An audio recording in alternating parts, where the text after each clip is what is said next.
ಇವತ್ತಿನ ವಿಡಿಯೋದಲ್ಲಿ ಸಿರಿಧಾನ್ಯಗಳಲ್ಲಿ ಒಂದಾದಂಥ ಸಜ್ಜೆಯಿಂದ ಮಸಾಲ ರೊಟ್ಟಿಯನ್ನು ಹೇಗೆ ಮಾಡೋದು ಅಂತ ನೋಡೋಣ. ಆರೋಗ್ಯಕ್ಕೆ ತುಂಬನೇ ಒಳ್ಳೆಯದಿರುವ ಈ ಸಜ್ಜೆಯಲ್ಲಿ ಫೈಬರ್, ಪ್ರೋಟೀನ್, ವೈಟಮಿನ್ಸ್ಗಳು ಹೇರಳವಾಗಿ ಇರೋದ್ರಿಂದ ರೋಗ ನಿರೋಧಕ ಶಕ್ತಿಯನ್ನು ಕೂಡ ಹೆಚ್ಚು ಮಾಡುತ್ತೆ. ಇಷ್ಟೆಲ್ಲ ಆರೋಗ್ಯಕರವಾಗಿರುವಂಥ ಈ ರೊಟ್ಟಿಯನ್ನು ಹೇಗೆ ಮಾಡೋದು ಅಂತ ನೋಡೋಣ. ಎಲ್ಲರಿಗೂ ನಮಸ್ಕಾರ, welcome back to my channel. ನೀವು ನೋಡ್ತಾ ಇದ್ದೀರಾ ಸೂಪರ್ ಕಿಚನ್ ಕನ್ನಡ ಚಾನಲ್. ಮೊದಲಿಗೆ ಒಂದು ಮಿಕ್ಸಿಂಗ್ ಬೌಲನ್ನು ತೆಗೆದುಕೊಂಡು 1 ಕಪ್ನಷ್ಟು ನಾನಿಲ್ಲಿ ಸಜ್ಜೆ ಹಿಟ್ಟನ್ನು ಹಾಗೆ 1 ಚಮಚದಷ್ಟು ಕಡಲೆ ಹಿಟ್ಟನ್ನು ಸೇರಿಸ್ಕೊಂಡಿದ್ದೀನಿ.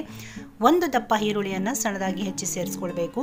ಹಾಗೆ 1 ಕಪ್ನಷ್ಟು ಸಣ್ಣದಾಗಿ ಹೆಚ್ಚಿದಂಥ ಮೆಂತ್ಯ ಸೊಪ್ಪು, ಶುಂಠಿ, ಬೆಳ್ಳುಳ್ಳಿ, ಹಸಿಮೆಣಸಿಕಾಯನ್ನು ಜಜ್ಜಿ 1 ಚಮಚದಷ್ಟು ಸೇರಿಸ್ಕೊಂಡು 1 ಚಮಚದಷ್ಟು ಬಿಳಿ ಎಳ್ಳು, ಅರ್ಧ ಚಮಚದಷ್ಟು ಹೋಂಕಾಳನ್ನು ಕೈಯಿಂದ ಕ್ರಷ್ ಮಾಡಿ ಸೇರಿಸ್ಕೊಳ್ಳೋಣ.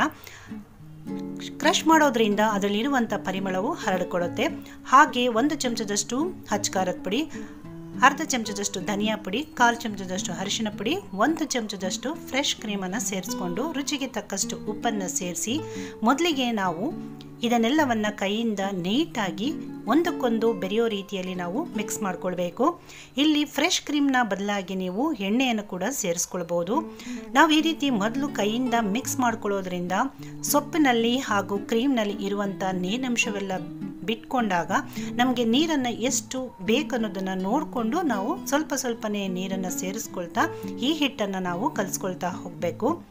ಮೊದಲೇ ನಾವು ಹೆಚ್ಚಿಗೆ ನೀರನ್ನು ಹಾಕ್ಕೊಂಡ್ರೆ ಇದು ತೆಳುವಾಗಿ ಹೋದರೆ ರೊಟ್ಟಿಯನ್ನು ತಟ್ಟೋದಕ್ಕೆ ಸ್ವಲ್ಪ ಕಷ್ಟವಾಗಬಹುದು.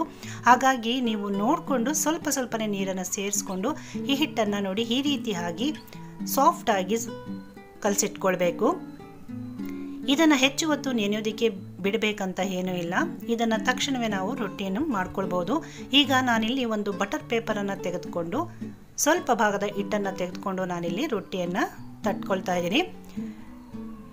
ಇದನ್ನು ನಿಮಗೆ ಎಷ್ಟು ದೊಡ್ಡ ಸೈಜ್ನಲ್ಲಿ ಬೇಕು ಅನ್ನೋದನ್ನು ನೋಡಿಕೊಂಡು ನೀವು ಹಿಟ್ಟನ್ನು ತೆಗೆದುಕೊಂಡು ಹಾಗೆ ಎಷ್ಟು ತೆಳುವಾಗಿ ಬೇಕು ಅನ್ನೋದನ್ನು ನೋಡಿ ನೀವು ಇದನ್ನು ತಟ್ಕೊಳ್ಬೋದು.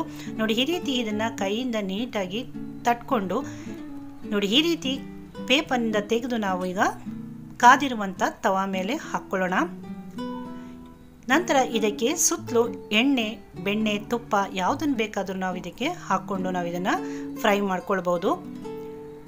ಈಗ ಇದರ ಇನ್ನೊಂದು ಬದಿಯನ್ನು ಕೂಡ ನಾವಿಲ್ಲಿ ರೋಸ್ಟ್ ಮಾಡ್ಕೊಳ್ಳೋಣ.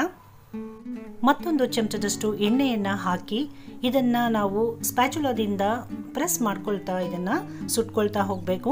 ಇದು ಬೇಯೋದಕ್ಕೆ ಒಂದು 2 ರಿಂದ 3 ನಿಮಿಷಗಳ ಕಾಲ ತೆಗೆದುಕೊಳ್ಳುತ್ತೆ. ಸ್ಟವನ್ನು ಸಿಮ್ಮಲ್ಲೇ ಇಟ್ಕೊಂಡು ನಾವಿದನ್ನು ರೋಸ್ಟ್ ಮಾಡ್ಕೊಳ್ಬೇಕು. ನೋಡಿ ಇಷ್ಟಾದರೆ ನಮಗೆ ರೊಟ್ಟಿ ಸರ್ವ್ ಮಾಡೋದಕ್ಕೆ ಈಗ ರೆಡಿ ಆಗಿದೆ. ಇದೇ ರೀತಿ ಇನ್ನೊಂದು ರೊಟ್ಟಿಯನ್ನು ನಾನಿಲ್ಲಿ ಮಾಡಿ ತೋರಿಸ್ತಾ ಇದ್ದೀನಿ. ಈ ರೊಟ್ಟಿಗೆ ನಾವು ಸಾಕಷ್ಟು ಮಸಾಲೆಗಳನ್ನು ಹಾಕಿರೋದ್ರಿಂದ ಇದಕ್ಕೆ ಯಾವುದೇ ಸೈಡ್ ಡಿಶ್ ಬೇಕಂತ ಅನಿಸೋದಿಲ್ಲ.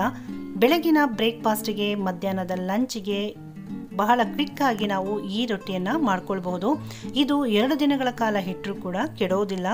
ಹಾಗಾಗಿ ಲಾಂಗ್ ಜರ್ನಿ ಎಲ್ಲಾದರೂ ಹೋದಾಗ ನಾವು ಇದನ್ನು ಆರಾಮಾಗಿ ಕ್ಯಾರಿ ಮಾಡ್ಬೋದು. ಬೆಣ್ಣೆ, ಮೊಸರು, ಉಪ್ಪಿನಕಾಯಿ ಯಾವುದ್ರ ಜೊತೆ ಬೇಕಾದರೂ ಇದನ್ನು ಸರ್ವ್ ಮಾಡ್ಕೊಳ್ಬೋದು. ನೋಡಿ ಇದು ಎಷ್ಟು ಪರ್ಫೆಕ್ಟ್ ಆದಂಥ ಹದದಲ್ಲಿ ಬಂದಿದೆ ಅಂತ. ಕಟ್ ಮಾಡೋದು ಕೂಡ ಬಹಳನೇ ಸುಲಭ. ಇದನ್ನು ನೋಡೋದಕ್ಕೆ ಮೇಲ್ಭಾಗದಲ್ಲಿ ತುಂಬ ಕ್ರಿಸ್ಪಿಯಾಗಿಯೂ ಒಳಭಾಗದಲ್ಲಿ ಸಾಫ್ಟಾಗಿಯೂ ಬಂದಿರುತ್ತೆ. ಇದನ್ನು ಬೆಣ್ಣೆ ಜೊತೆ ತಿಂದರೆ ತುಂಬಾ ಟೇಸ್ಟಿಯಾಗಿರುತ್ತೆ. ಈ ರೆಸಿಪಿ ನಿಮಗೆಲ್ಲ ಇಷ್ಟ ಆಗಿದ್ರೆ ಒಂದು ಲೈಕ್ ಮಾಡಿ, ಶೇರ್ ಮಾಡಿ, ಹಾಗೆ ಕಮೆಂಟ್ ಮಾಡಿ. ಮತ್ತಷ್ಟು ಈಸಿ ಹಾಗೂ ಹೆಲ್ತಿ ರೆಸಿಪಿಗಳಿಗಾಗಿ ಸೂಪರ್ ಕಿಚನ್ ಕನ್ನಡ ಚಾನಲನ್ನು ಸಬ್ಸ್ಕ್ರೈಬ್ ಮಾಡ್ಕೊಳ್ಳಿ ಅಂತ ಹೇಳ್ತಾ ಮತ್ತೊಂದು ಈಸಿ ಹಾಗೂ ಹೆಲ್ತಿ ರೆಸಿಪಿಯೊಂದಿಗೆ ಭೇಟಿ ಆಗ್ತೀನಿ. ಅಲ್ಲಿ ತನಕ ಥ್ಯಾಂಕ್ ಯು.